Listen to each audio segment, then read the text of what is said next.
Oke, selanjutnya kita bikin data persediaan. Nah, data persediaannya ada di sini. Untuk masukin data persediaan, kita masih di Command Center. Kita klik Inventory, lalu Item List. Lalu kita masukin, kebetulan ini sudah dimasukin satu, kita masukin 1, 2, 3, 4. Kalau dilihat dari data persediaan di sini, berarti perusahaan bergeraknya di bidang apa? Bergeraknya di bidang perdagangan. Perdagangannya adalah alat komputer ya. Ini ada PC, printer, scanner. Itu. Nah, ini PC Compactnya kebetulan sudah dimasukin. Kalau yang belum dimasukin, kita masukin yang ini aja, yang 4 di bawahnya. Contohnya adalah kita PC Elite 4P. Kita klik New.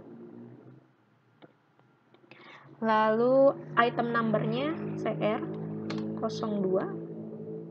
Name-nya adalah PC Elite 4P4. Lalu di sini ada buy, sell, sama inventory. Masuknya adalah PC ini atau personal komputer ini berarti kita beli kan? Beli, lalu jual, lalu kita bikin persediaan barang dagang. Kayak gitu. Berarti kita klik ini.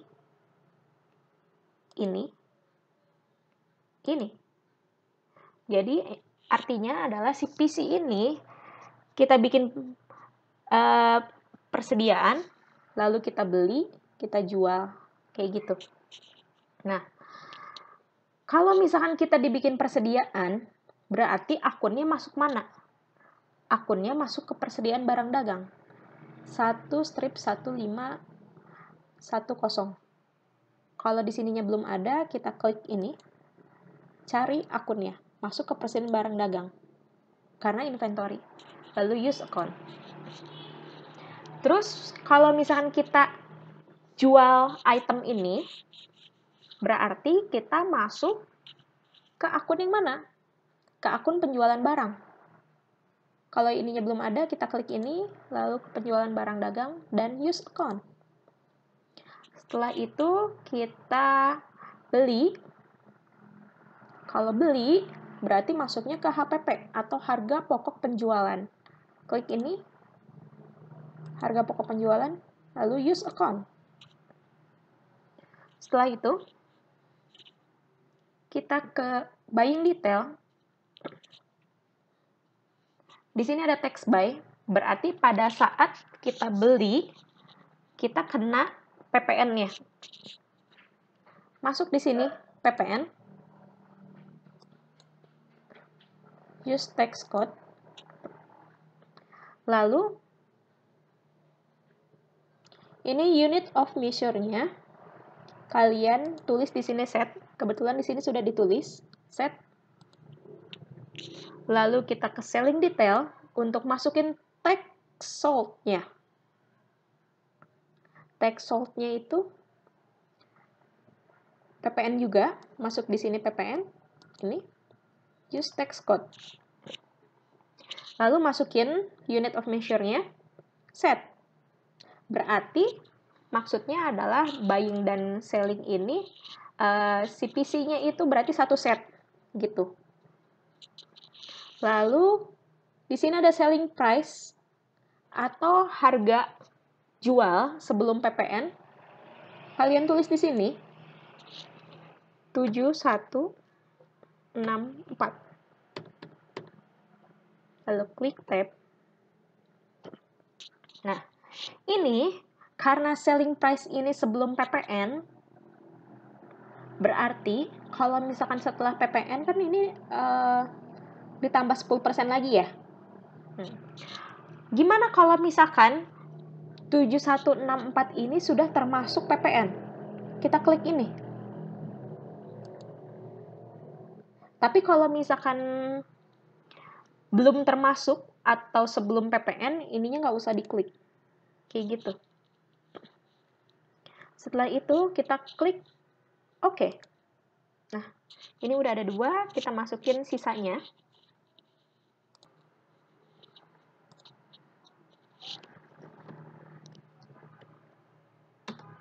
Kita masukin yang printer.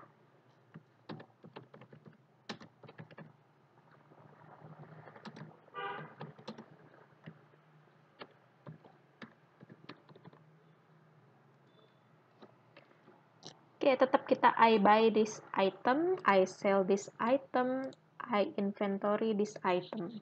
Kebetulan ini sudah ada di sini semua karena ini dari inputan yang sebelumnya. Tuh. Kalau nggak sesuai, kalian boleh ini aja, edit aja di sini. Pilih yang lain. Lalu kita ke buying detail lagi. Kebetulan ininya juga sudah ada. Lalu ini unit of measure-nya adalah unit. Kalian tulis di sini unit. Selling detailnya juga di sini unit. Oke. Harganya adalah 8.40.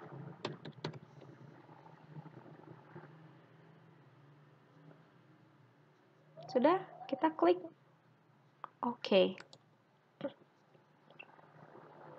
Setelah itu ini sama, stepnya sama, masukin aja. Setelah selesai menginput, kita close. Berarti kita sudah masukin data persediaannya aja.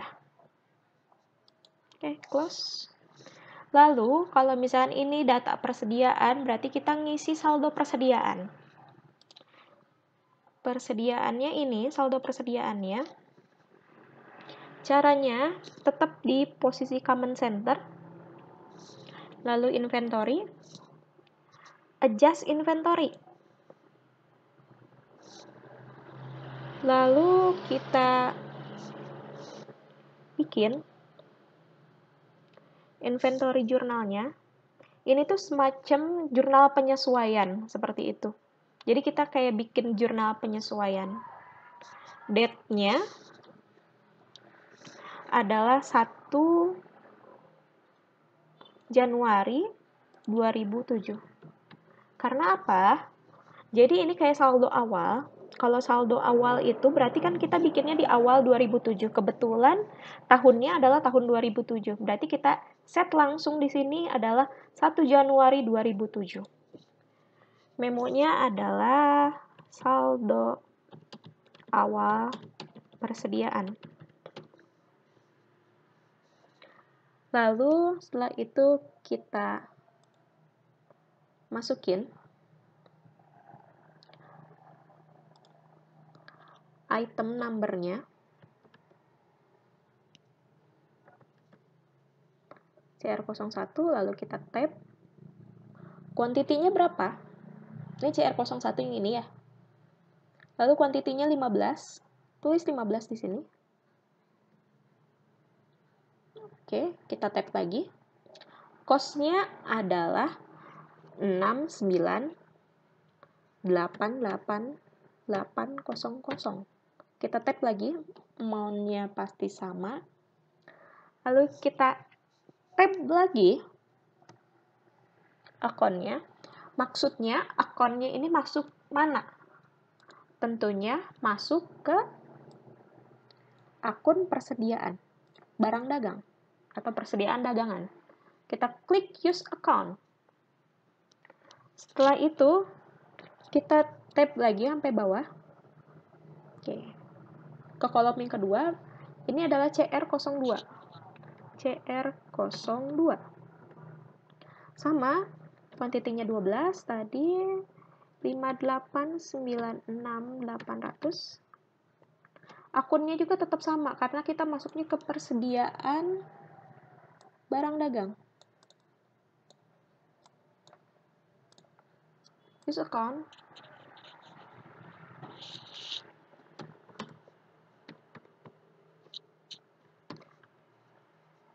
Pokoknya masukin yang ada di situ dan pastikan amount yang ini dan ini sama.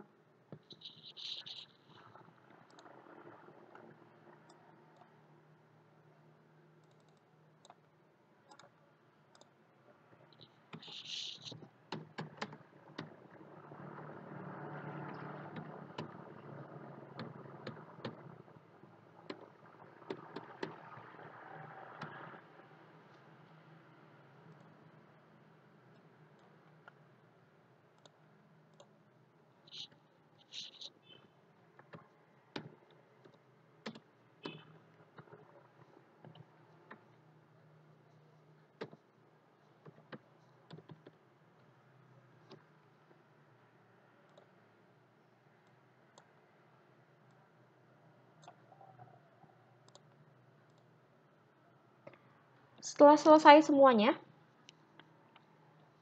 kita klik record. Sudah, berarti ini sudah ke record yang tadi si saldo persediaannya.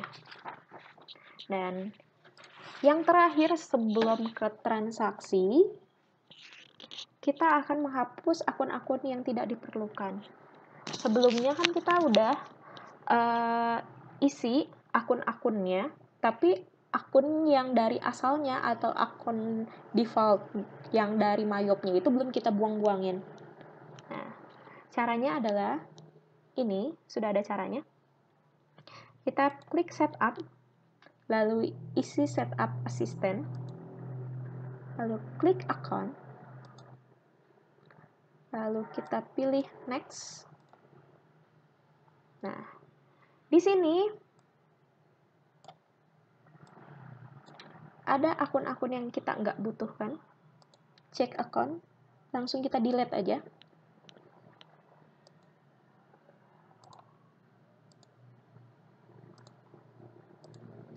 Nah, ini bisa kita delete. Kalau misalkan nggak bisa ke delete, berarti itu ada linknya atau sudah ngelink dengan akun-akun yang lainnya atau ada saldo awalnya. Jadi itu nggak akan bisa ke delete. Seperti itu. Mana lagi? Ini trade creditor juga. Kita nggak butuh. Nah, ini ada an account is linked to tax code. Jadi dia nggak bisa di delete. Nah, nanti kita bakal cari kenapa nggak bisa di delete. Ini payroll liability-nya kita delete. Nah, lalu mana lagi?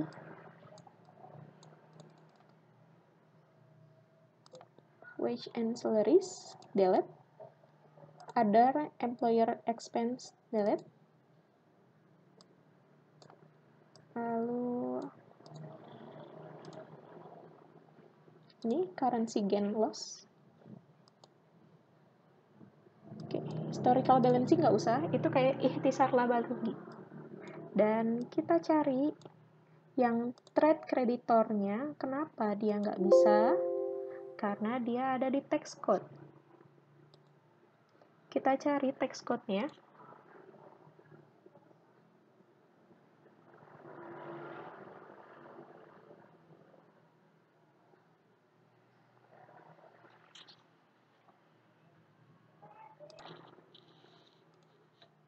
Tax code.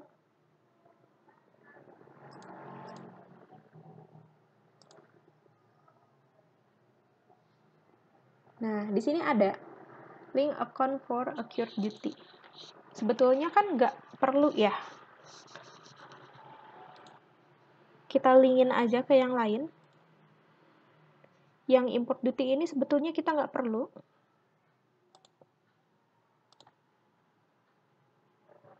Tapi kita linkin aja ke akun yang lain supaya si trade kreditornya dia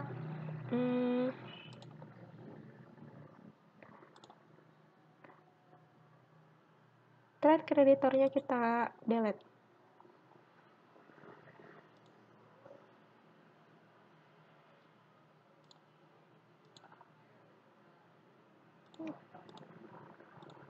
Nah, ini bisa di-delete gitu. Jadi kalau misalnya dia ada link atau ada saldo akunnya, ini nggak akan bisa ke-delete. Kayak gitu. Sudah bersih? Oh iya, tadi saat di text code yang kita nggak butuhkan, import duty-nya kan kita nggak butuhkan sebetulnya. Bisa nggak dihapus? Bisa. Caranya adalah kalian klik ini. Saya ulangi, klik yang ini, atau boleh klik ini lalu edit, terserah. Biar cepet, atau klik yang ini, yang tanda panah. Lalu pilih edit, lalu delete text code. Kayak gitu. Oke, jadi sudah hilang. Kayak gitu. Ini boleh kita close lagi. Nah, setelah itu kita akan masuk ke transaksi untuk pertemuan selanjutnya. Oke. Sekian untuk bikin file myop-nya. Selanjutnya transaksi untuk pertemuan berikutnya. Jangan lupa setelah dipakai, ini kan akan nge-save sendiri. Saya ulang, ini akan nge-save sendiri. Jadi kalian tinggal pilih file dan exit. Quit no report. Klik no. Selesai.